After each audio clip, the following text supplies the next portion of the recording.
you're risking your deen. So stop learning Islam from people who they themselves they don't know it. Allah subhanahu wa ta'ala, He tells us in the Quran, He says, فَاسْأَلُوا أَهْلَ ذِكْرٍ إِن كُنْتُمْ لَا تَعْلَمُونَ. So ask the people of knowledge if you don't know. Allah subhanahu wa ta'ala, He tells us this in Surah An-Nahl. Understand that this is not a suggestion. It's not a thing where we're being told, ask whoever seems to be the nicest person, or ask whoever is available. It's a direct command from Allah to go to the people of knowledge. So tell me this. Why do you see so many of us, we do the exact opposite? We take the most valuable thing that we have, our prized possession, which is our deen, and we hand it over to individuals who don't even have the correct tools that can be used to protect it. Now, let me be blunt. Some of us are gambling with our deen the same way we do with the spare change in our pockets. Now, ask yourself, would you let an untrained surgeon operate on your child's heart just because he sounds confident when he's trying to describe to you the situation and what's going on? I know this sounds crazy. That was a rhetorical question. But some of us, we trust our eternal life to people who've never even really formally studied Islam. We'd never trust a random guy on YouTube to handle our legal situation. But when it comes to our Islam, the very thing that decides where we will spend our eternity, too many of us are comfortable with learning that from anyone who sounds convincing, shares a few hadith memes, or even has a large following online. Now here's the truth you might not want to hear. Not only can this misguide you, it can put you in a situation where you are in direct opposition to that which Allah Ta'ala and His Messenger alayhi salatu wasalam actually taught us. Now if that doesn't make you nervous, I don't know what would.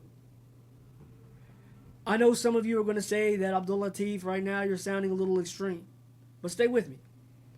Because what I'm about to say might just challenge the way that you've been gaining your Islamic knowledge all of these years. Now, as I always do, I'm going to discuss this so that you understand why it's important on different levels, 3 different levels.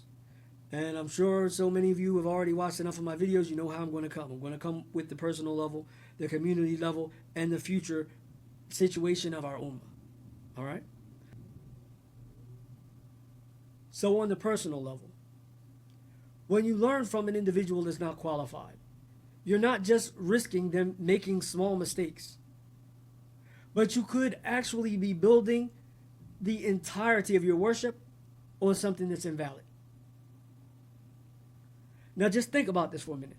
A whole lifetime of effort can be wiped away by a single act that is done incorrectly because of the fact that you got bad information and you didn't check it. Imagine praying the whole of your life, and Yawm al-Qiyamah, you standing up and you finding out that your prayer didn't even count because you followed bad advice, bad direction.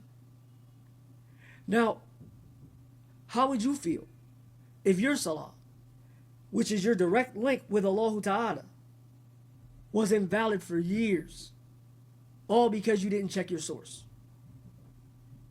Now, as far as on the communal aspect, the unqualified individual don't just simply spread mistakes. They also create confusion. They give us rulings that suit their particular audience. A lot of times we find that they mix their culture with real Islam. And they present personal feelings as if their opinions and their feelings were actually divine truth. This is how we end up with 10 different versions of Islam in the same exact masjid. Now, if everyone wants to invent their own Islam, what will actually be left of the real Islam? And as far as the future of this ummah, the third aspect I want to discuss. Every generation inherits their Islam from the one before it. If we normalize learning from unqualified individuals, our children will grow up thinking that scholarship really doesn't matter. As a matter of fact, we see that now with a lot of people in our generation. They will believe that anyone with a phone and a strong opinion can speak about the religion and say whatever it is they want to say. That's how Islam turns from a divinely revealed way of life into another, how can we put it, personal brand. Now, what does all this mean in our actual everyday life when we talk about the real life struggles? You trust someone because they seem sincere or they speak from the heart. But sincerity without real knowledge or true knowledge can still misguide individuals. You find someone whom is seemingly relatable, so you accept what it is that they're telling you without checking to see, do they even have any type of legitimate knowledge-based background? And you settle for whomever answers quickly. Got them coming off like this, rather than making an effort to really reach out to a qualified teacher. Now, would you let someone fix your car just because they've driven for years, or would you take it to a mechanic? The reality is, your deen is too precious to be taught or to even be learnt by you by way of trial and error. Now, as you all know, you're used to watching my videos here, so you know that I'm not only going to address the problem, I'm going to give you a solution. So here, the practical solution, I'm going to break it into 3, and it's something you can walk away with today and begin bettering your situation. Not just for you, but for your family and your community as well. The first of these is to demand proof of qualification. Not like the brothers have been telling us for years, name your rijal and all of the rest of that stuff. No.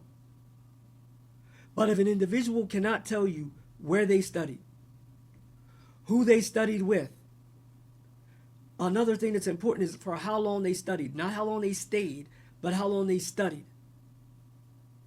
As well as what it is that they studied. And I think I'll do a whole video on that one particular situation or section, because it's a discussion. As a matter of fact, I'll probably do that on the next live. So inshallah, tune in. Because that's it. All of those things are important. Rewind the video and listen again to what I just said to you. But if a person is not able to or willing to do this, and they get offended because you want to know, then why are you trusting them with that which is a situation that will determine or may be the reason for the determination of where you spend your eternity? If that individual has no real teachers, and it's not shown that they actually studied what it is that you're asking them about, then you have no reason to trust that they know what they're talking about. Number 2, prioritize truth over convenience. You need to understand that the correct answer, it takes time to get. And it's worth more than just a quick answer because someone's able to come up with something off the top of their head and they end up giving you the wrong one. And number 3 is learning the basics from real scholars. And this is important. This is something that all of you need to take some time to really think about. You need to learn the basics, not the whole of everything and not all of the details, but you need to learn at the very least the basics from real scholars. Not from someone else's interpretation of this scholar and what this one says that this scholar might have said that was in agreement with what they said. No, take it from the scholars. This way you're able to spot the red flags. When someone that is unqualified, they begin to speak. because it happens more than you realize. And some of you realize it happens a lot. People, they speak, and you be like, wait a minute, it don't sit with me. That doesn't make sense. But you don't know enough to know whether or not they're correct or not. This is why the basics are something that you need to make sure that you get from qualified individuals. Understand that if your akhirah depends on it, and it does, you have to understand that putting in the effort is worth it. I mean, don't you agree? Stop treating Islamic knowledge like it's those, what do you call those things? When you go in the grocery store, the free samples. Stop treating your Islam and knowledge like it's those free samples at the grocery store. The path to Jannah is not something that you just do haphazardly, run into it, try this out, try that out, try this out. It's a set path. And you need to make sure that you're on it and not allowing anyone to distract you away from it. So, I've done enough talking about this particular issue. And, we can pick up the discussion later on. But I want you to be real with me for a minute. Not just me, but everyone else from the rest of the community as well. Have you ever learned something in Islam, or can you think of a time that you learned something in Islam and you practice it for years upon years upon years, and later on you find out that it was completely wrong? Now listen, we've all been there. The majority of us that Allah Ta'ala guided to Islam, we've all been there. But I want you to think back at how that felt once you found out that, listen, I've been doing it wrong all this time. Then share it in the comment section. Because the thing that you all don't realize is that our community is growing. And it's growing pretty fast. And there are a lot of new Muslims amongst the people as well. So they need to learn from our experiences. I try to talk about my experiences in these videos and in some of the lives, so that they can benefit, so that all of the rest of us, we can benefit, and we can discuss these issues, and we can learn and grow from one another and with one another. But you all have to take part in it. So share some of your experiences so other people can become more aware of what's going on. Someone else might really be in need of what it is that you have to say. And the last step in today's journey is, if you want to break free from the cycle of weak, secondhand knowledge, then you need to be in spaces where real learning happens. Real discussions take place. Real progress is actually sought after and established.